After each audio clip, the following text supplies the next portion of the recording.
চাঁদের আখরে ওই আকাশের গায়,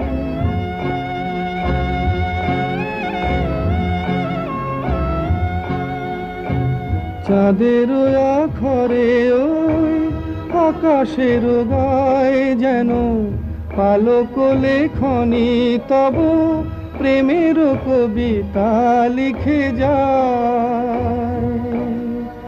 সুদূর পিয়াসী পাখা কাঁপে থর থর, হে মন বলা কামন অজানা রাহানে চঞ্চল পাখা মেলে ধরো। মেয়ের ছোট ক্ষতি নেই, আকাশ তো বড়